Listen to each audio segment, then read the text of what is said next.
Olá, este é o Poder Entrevista. Eu sou Matheus Maia, repórter do Poder 360 e vou entrevistar hoje o deputado Zeca Dirceu, que em 2023 foi líder do PT, o partido do presidente da República, na Câmara dos Deputados.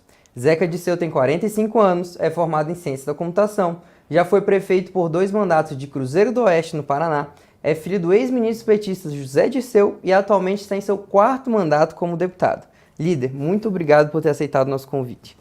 Prazer estar aqui, Matheus. Queria cumprimentar a todos e todas que estão nos assistindo, parabenizar o Poder 360, todos vocês pelo trabalho que vocês fazem lá no dia a dia do Congresso, com outras áreas do país, e por essa oportunidade aqui da gente estar debatendo e conversando. É sempre muito bom. Eu agradeço também a todos os web espectadores que assistem a gente nesse programa. Essa entrevista é realizada ao vivo no estúdio do Poder 360 em Brasília, em 31 de janeiro de 2024. Para você ficar bem informado, inscreva-se no canal do Poder 360, ative as notificações e não perca nenhuma informação relevante. Começando a entrevista agora, deputado, eu começo perguntando como o senhor avalia a atitude do governo do presidente Luiz Inácio Lula da Silva de tomar algumas decisões que foram contestadas pelo Congresso ainda durante o recesso parlamentar. Ou seja, teve ali aquele caso do veto às emendas de congressistas, 5,6 bilhões de emendas vetadas, e teve a MP da desoneração da folha de pagamentos, que foi ali no apagar das luzes do ano e que já estava no recesso. O senhor vai começar o ano aí com muito incêndio para apagar? Como que está isso? Eu acho que toda decisão de governo, né, ela acaba sendo tomada olhando um conjunto de critérios e de parâmetros que não é só a realidade política, não é só a relação com o Congresso. E, ao mesmo tempo, eu acho que o Congresso tem maturidade suficiente, nós temos lá um ambiente, inclusive, sendo construído para isso, para conseguir também compreender e entender que o governo não pode, em todo momento, fazer tudo aquilo que é o desejo, a necessidade, muitas vezes justa e legítima, né, dos deputados, das deputadas, dos senadores e das senadoras. Mais importante do que a decisão, essas que você citou e outras, mais importante do quanto que essas decisões são ou não polêmicas, é a disposição do governo, e isso o presidente Lula tem se dedicado muito, tem orientado os ministros, tem nos orientados, para dialogar, para criar novos entendimentos a partir de uma polêmica, a partir de uma insatisfação.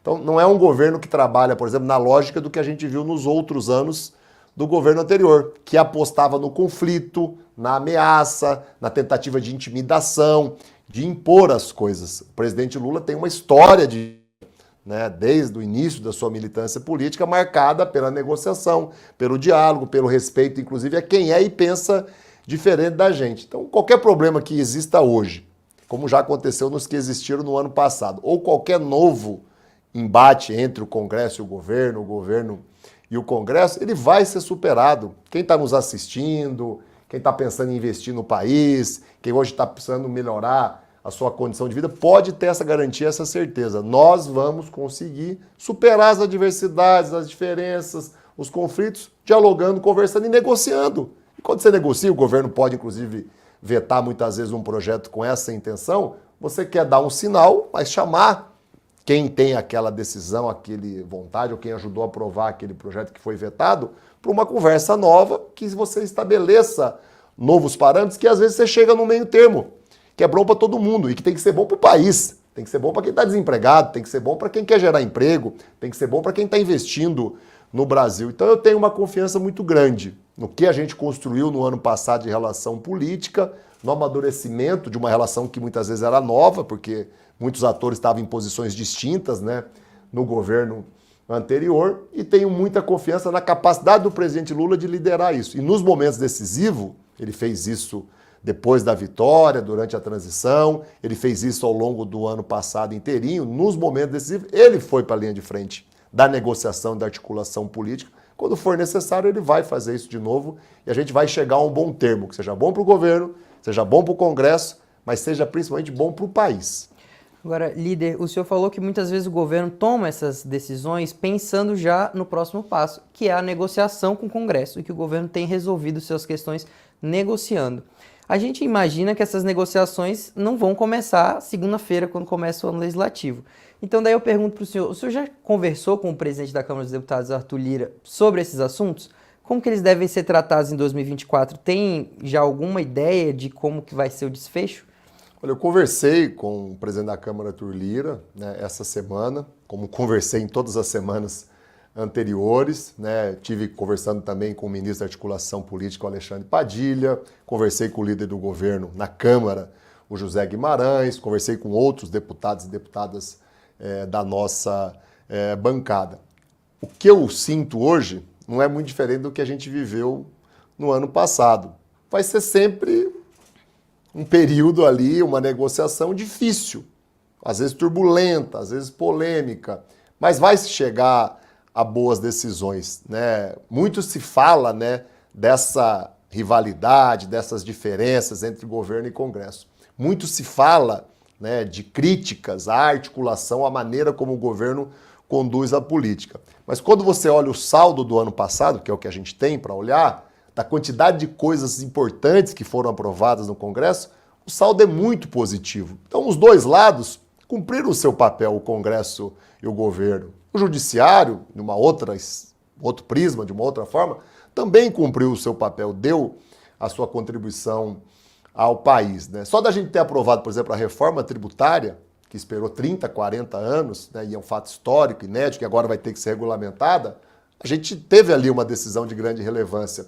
O governo federal ter conseguido aprovar vários projetos do ministro Haddad, que vão corrigindo uma distorção, uma fragilidade na arrecadação do país, para tentar diminuir o roubo das contas públicas, tentar um dia chegar, né, a um déficit zero no país, o país gastar menos do que arrecada. Foram medidas muito difíceis e muito importantes que a gente conseguiu aprovar. E eu poderia ficar aqui por muito tempo, né, falando de várias coisas positivas que foram aprovadas. Então, na conversa que eu tive com o presidente Lira, no diálogo que eu tenho tido com os ministros e líderes do governo, para mim fica muito claro que tem espaço político para se avançar em novas decisões que o governo precisa, necessita, mas que na verdade são decisões de interesse do país.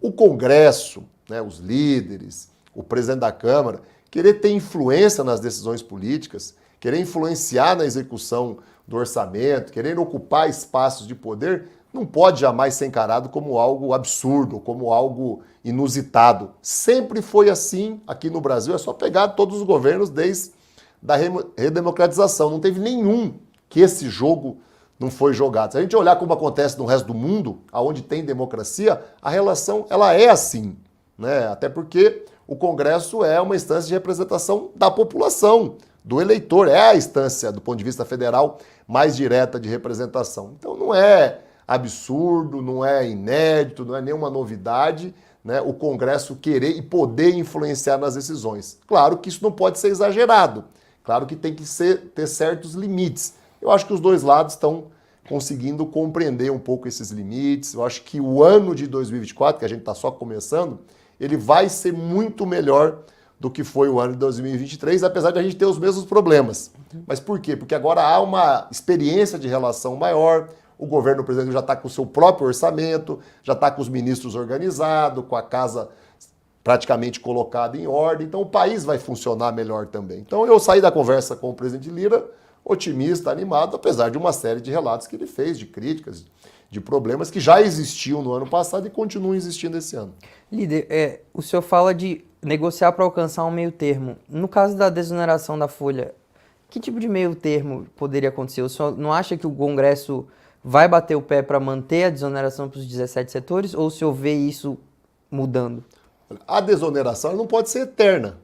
A desoneração não pode ser para todos os setores, independente do que eles estão fazendo e de como eles estão se comportando. Vou dar aqui exemplos.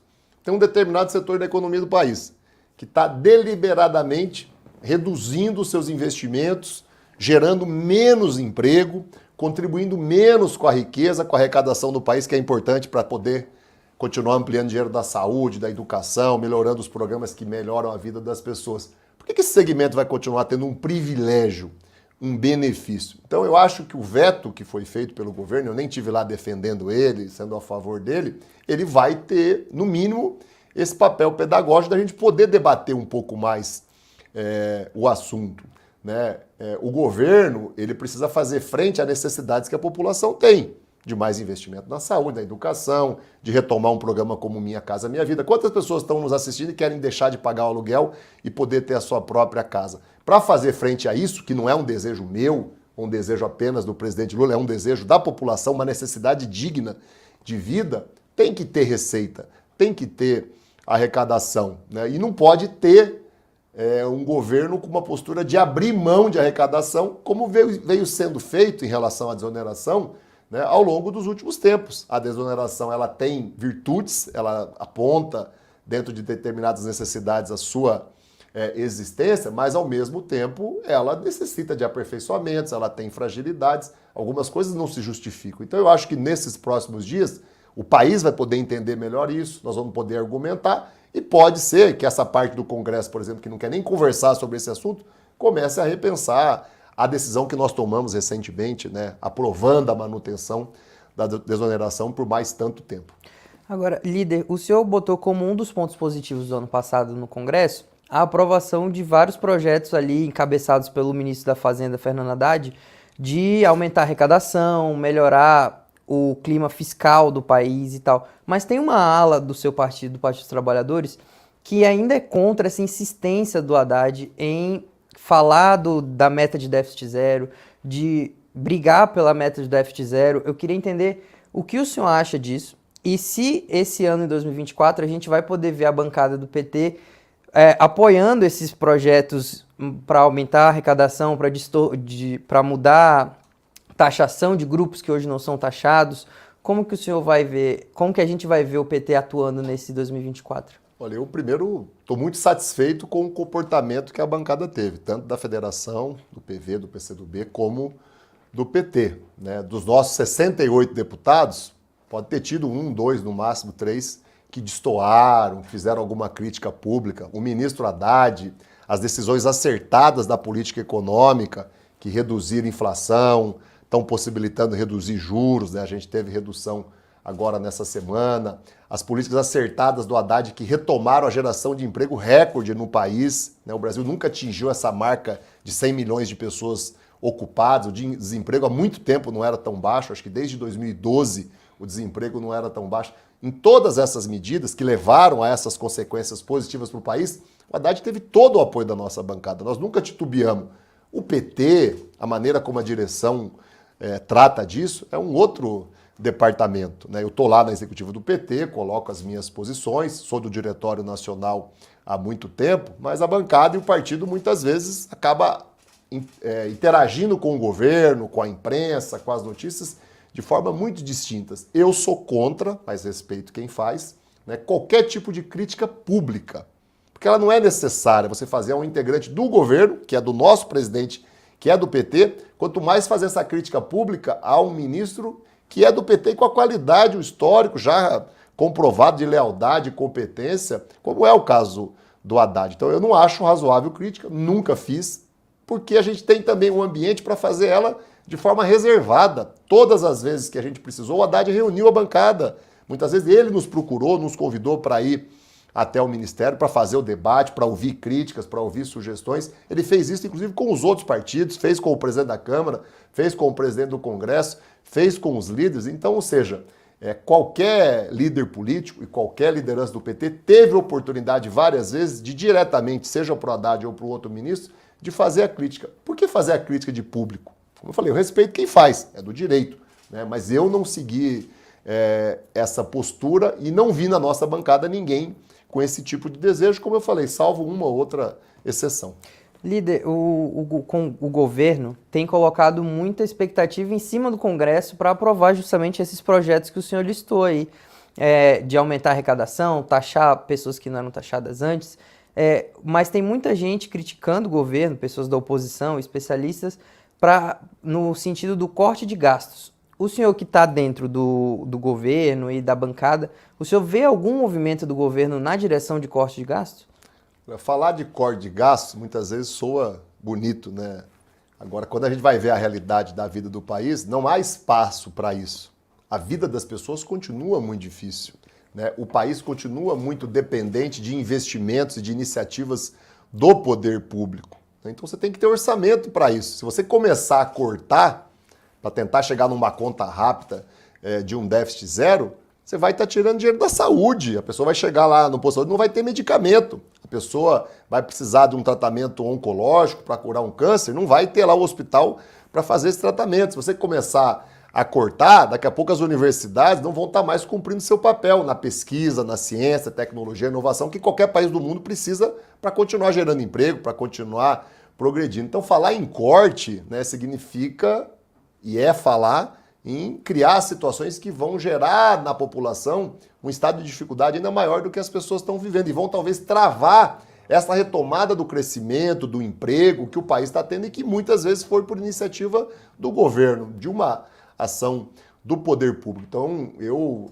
toparia falar de cortes, toparia fazer cortes, fiz isso quando fui prefeito, né? Coloquei a casa em ordem, cortei muitas despesas, que eram despesas desnecessárias, eram desperdício de recursos, mas eu não vejo isso hoje no dia a dia do país, nas principais políticas públicas que o presidente está implementando. Pelo contrário, essas políticas públicas, a volta do Bolsa Família, por exemplo, mais forte, mais robusto, né, a volta de programas voltados à agricultura familiar, subsídio para o agronegócio, né, eles são vitais. Então, como é que você vai cortar disso aí? Qual que é a solução que se coloca e que a gente conseguiu provar que é possível sem onerar quem trabalha e quem produz? Né? É você corrigir distorções que o país tem na sua arrecadação e que muitas vezes facilitam a sonegação, a fraude, né?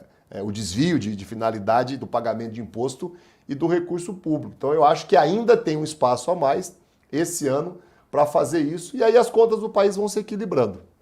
O senhor acha que a base de apoio do governo no Congresso, agora nesse segundo ano de mandato do presidente Lula, tem a força necessária para aprovar as coisas que precisam ser aprovadas e atingir o déficit zero, ou o déficit zero já está enterrado?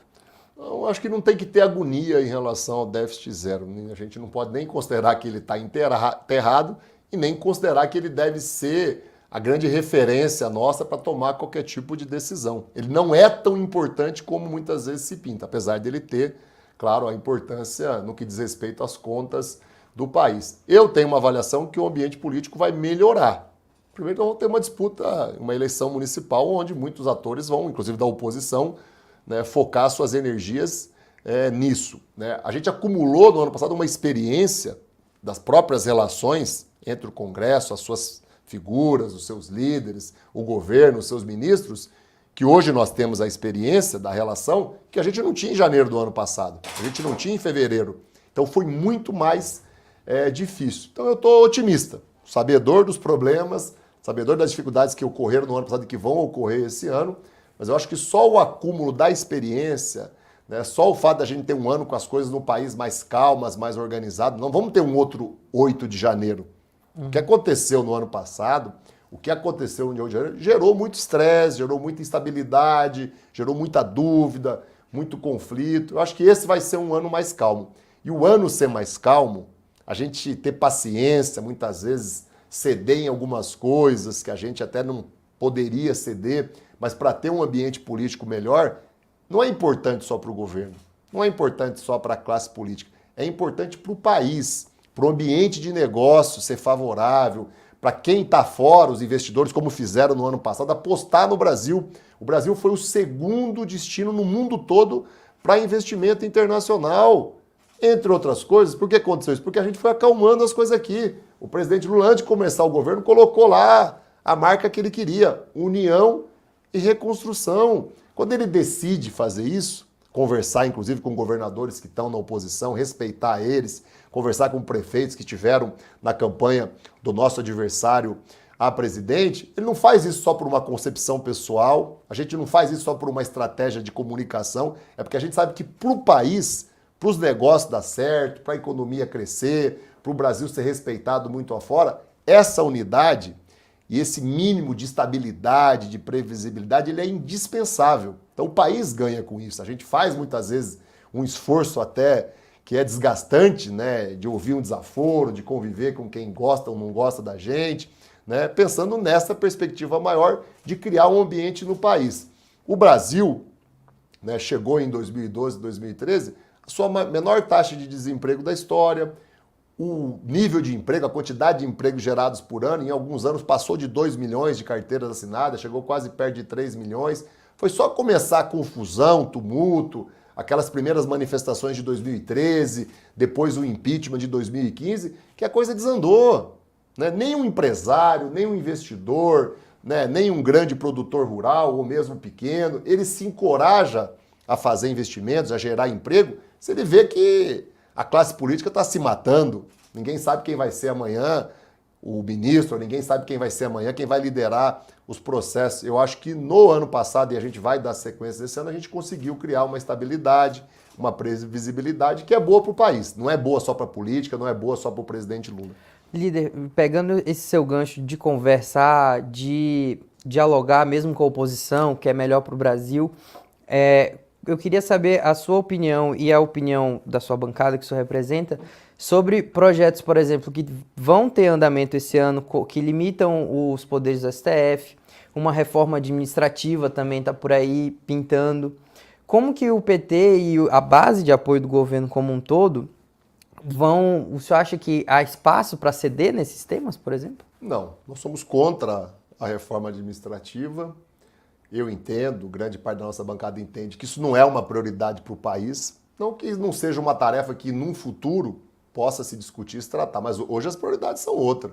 Nós estamos reconstruindo o país, estamos reconstruindo os programas, as políticas públicas, voltadas para a cultura, para o turismo, para o jovem, para o adolescente, para o meio ambiente. Tem muita tarefa aí para ser feita ainda, né? Nós temos essas coisas da economia para resolver e para tratar, né? Então o país precisa focar nisso, porque é isso que muda e melhora a vida das pessoas, né? A reforma administrativa, você falou de um outro tema. Os projetos que limitam o STF.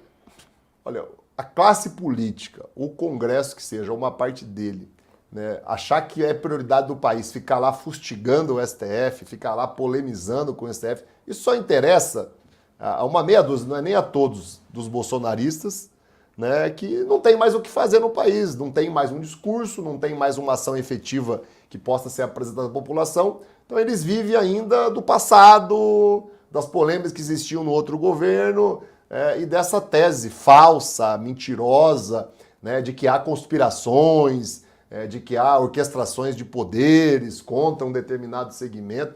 O Supremo, o Judiciário, toma decisão acertada e errada em relação a nós, em relação a quem for governo antes de nós, em relação a quem é oposição. Isso é da natureza humana, isso é da natureza das instituições, né? Agora, você querer derrubar um outro poder por causa disso, você querer limitar a ação de um outro poder em razão disso, não me parece razoável. Da nossa parte não vai ter apoio nenhum. E eu não vejo na Câmara, não sei como é no Senado, falam de possibilidades diferentes lá, mas na Câmara eu não vejo nenhuma possibilidade disso virar um assunto importante, uma pauta, qualquer medida para constranger o Judiciário, o Supremo Tribunal Federal, ou mesmo limitar poderes. Eu acho que eles estão cumprindo um papel que é muito importante. Olha o papel que o TSE cumpriu na eleição.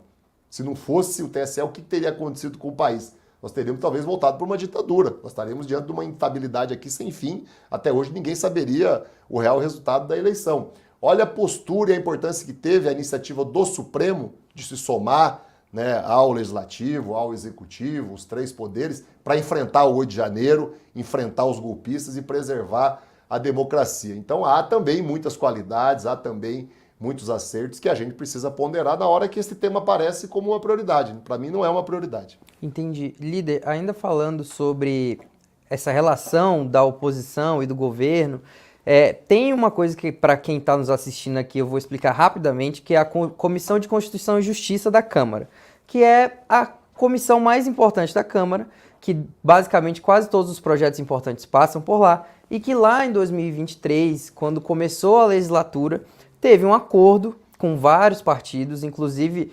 relacionado à eleição do presidente Lira, para a presidência da CCJ. No primeiro ano, era de vocês, do PT, o presidente Rui Falcão ficou 2023 inteiro no comando, e no segundo ano, o acordo à época era de que seria um nome do PL. Eu queria saber se o PT vai apoiar o nome do PL para a CCJ, como que estão essas negociações, como que está isso? Continua valendo o acordo? Olha, Eu não acompanhei o acordo nesse nível de detalhe, então eu não sei se de fato assim ocorreu. Que houve um acordo, ele houve, e qual era o acordo que eu acompanhei, que a grande maioria dos líderes acompanharam? É que haveria um rodízio entre os principais e os maiores partidos, não só da CCJ, mas das outras posições também muito importantes, como é uma relatoria do orçamento, como é presidir a comissão de orçamento, e de fato no ano passado isso foi cumprido. Né? O PT, União Brasil, o PSD, o PL, cada um acabou ficando ali com um espaço de poder nas comissões ou nas relatorias de grande importância. O presidente Lira, junto com os líderes, eu acredito, vão conseguir novamente reestabelecer esse equilíbrio. Nem o PT pode ser excluído, nem o PL pode ser excluído. Agora, qual vai ser a presidência, a comissão, a relatoria de grande importância? Eu acho que não está definido e não é o principal parâmetro. Se cada um tiver um espaço de poder de bastante importância, significativo, eu acho que o acordo está mantido, o ambiente de entendimento, inclusive entre os partidos que são da base do governo com o da oposição e com a mesa diretora da Câmara, eu acho que ele vai ser preservado. Eu acho que a gente teve um ano de boa convivência, apesar de ter lá 6, 10 deputados que insistem naquela tática que eu já falei há pouco, da agressão, do xingamento, de empurrar alguém, de tentar criar uma cena ridícula, inclusive, né? Mas que acaba polemizando nas redes sociais e acaba gerando curtidas, comentários. Eles estão prestando um desserviço ao país, à política, à democracia. Mas tirando esses 10, 15, o comportamento da grande maioria lá foi de muita serenidade, foi de muito equilíbrio, e eu acho que o presidente da Câmara, junto com os líderes, conseguiu mais ou menos dividir os espaços de poder de uma maneira justa e equilibrada. Lembrando que o PT estava no prejuízo e estava excluído dessas principais posições há muito tempo. Então a nossa bancada no ano passado, né, e nem foi por ajuda do governo, foi pelos entendimentos que a gente construiu, a nossa bancada conseguiu se posicionar muito bem. A gente presidiu a CCJ, que você já disse, é a principal comissão porque é uma das terminativas mais importantes.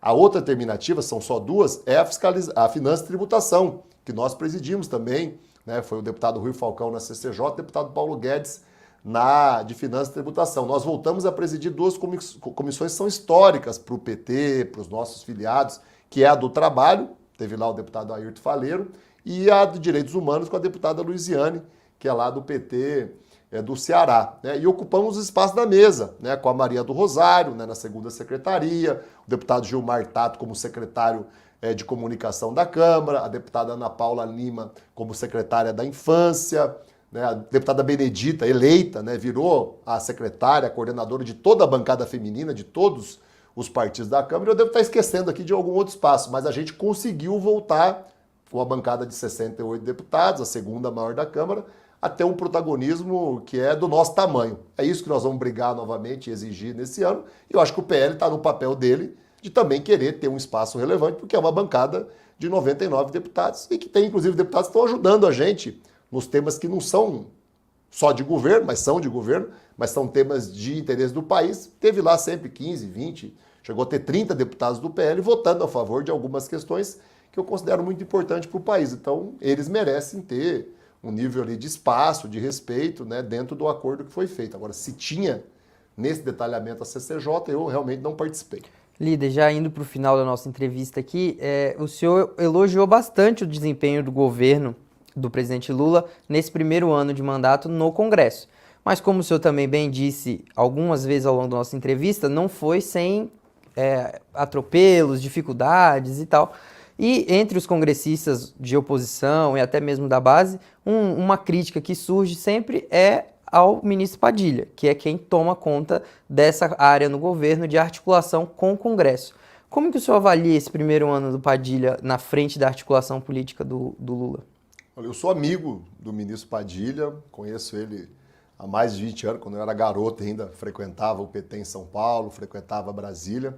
Eu fui prefeito, eleito em 2004, reeleito em 2008. O ministro Padilha era subchefe de assuntos federativos, né? Depois virou ministro da Saúde, ministro da articulação política, acho que antes. Né? E foi uma pessoa que comigo sempre teve um trato muito correto, né? Sempre foi uma pessoa de cumprir palavra. Sabe? Se tem um líder ou outro que tem queixa dele, é esse líder que tem que expressar, que tem que justificar isso, né? Eu sinto que da parte do presidente Lula ele tem uma confiança muito grande, ele é uma das pessoas mais íntimas do presidente pela relação política, mas também porque é médico do presidente, da família do presidente, porque é do estado de São Paulo, né? O presidente tem elogiado ele em inúmeros momentos que eu já presenciei, né? E eu acho que se tem alguém questionando o trabalho dele, fazendo algum tipo de crítica, faz parte do processo, como outros ministros já foram criticados, são criticados, né? Eu não vejo por que tratar a situação dele como um caso diferente dessas dificuldades de relação política que, na verdade, há entre o conjunto do governo e o conjunto do Congresso, não é de hoje. Se olhar o que foi no governo anterior, do Bolsonaro, também tinha os mesmos problemas. Se olhar como era no período do Temer, da Dilma, a gente vivenciou os mesmos problemas. Isso é da natureza humana, é da natureza política, é da natureza da democracia. A democracia, ela se expressa assim nas diferenças, nos conflitos, nas polêmicas, nas críticas, mas ao mesmo tempo no diálogo, no entendimento e num clima que vai gerando estabilidade. É isso que faltou nos últimos anos ao Brasil. Foi por isso que o país não cresceu, foi por isso que o desemprego foi para casa que foi, o custo de vida disparou da maneira como disparou, porque a gente vivia um clima de instabilidade permanente, de ódio permanente, né? O ministro Padilha, o presidente Lula, eu, as outras figuras políticas do país estão trabalhando para dar uma acalmada nos ânimos, pôr água fria. Qualquer crítica que venha a ser feita também, como eu falei, ela é do direito de quem faz. Eu procuro não fazer publicamente, porque não acho razoável. Quem pensa que é razoável e faz, eu só tenho que respeitar. Da nossa bancada, do nosso partido, o ministro Padilha tem a confiança, tem o apoio, né? E ele tem as condições, entre os erros e aceitos, as suas qualidades e seus defeitos, de continuar ajudando o país, de continuar ajudando o presidente Lula e tendo êxito, inclusive com a ajuda do presidente que toma a frente de algumas articulações políticas, nos temas que a gente vai votar e aprovar esse ano. Líder, para encerrar agora de vez, eu queria ir para um lado mais regional. Umas grandes mudanças que teve aí do governo federal esse ano foi em Itaipu, que é lá no seu estado, no Paraná, e que está sendo liderada, presidida agora por um petista também, o Enio Verri, que era seu colega de Câmara até pouco tempo atrás. E está passando agora com a renovação dos contratos de Itaipu, a mudança na tarifa.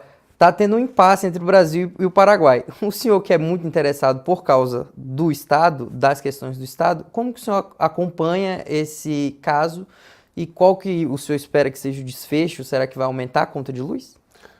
Não pode aumentar e não acredito que chegará a isso. É um tema delicado, a gente tem que ter com o Paraguai, né, muita serenidade, muito jeito, muito respeito, muita paciência, porque é um país que precisa muito, depende muito da Itaipu, né? É um país que não tem as mesmas condições, né, que o Brasil tem para crescer e para se desenvolver, até por ser um país muito menor. Está com um presidente novo que quer mostrar serviço, que é jovem.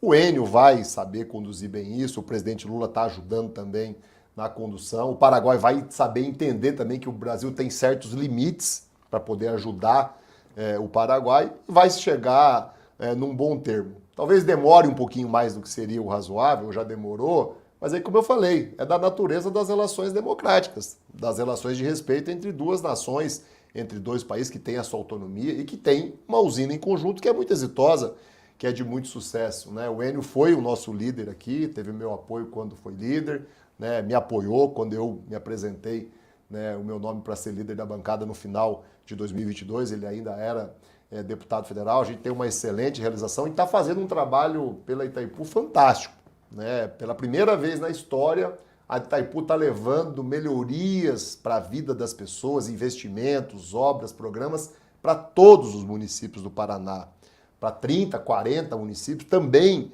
do Mato Grosso do Sul, além dos investimentos que a Itaipu faz no próprio Paraguai, que ampliou muito esse ano. Então eu acho que ele já provou no primeiro ano, até por essa toda ampliação aí dos investimentos, da dinâmica do funcionamento da empresa, né, que tem competência, tem tarimba aí para tocar um imbróglio que já não é de hoje, muito já se falava antes, né, desse anexo C, desse detalhe do tratado, assim que vencesse as dívidas, né, assim que a Itaipu vivesse um novo momento, mas a decisão não vai gerar nenhum prejuízo ao Brasil, não vai gerar nenhum aumento na conta de luz e não vai ser uma decisão, é claro, desrespeitosa com o Paraguai, vai ser uma decisão que o Paraguai, né, vai ser convencido, né, pelos benefícios que tem com a Itaipu, com a energia, né, de que também para o Paraguai é benéfico e é importante. Vai chegar a um bom termo.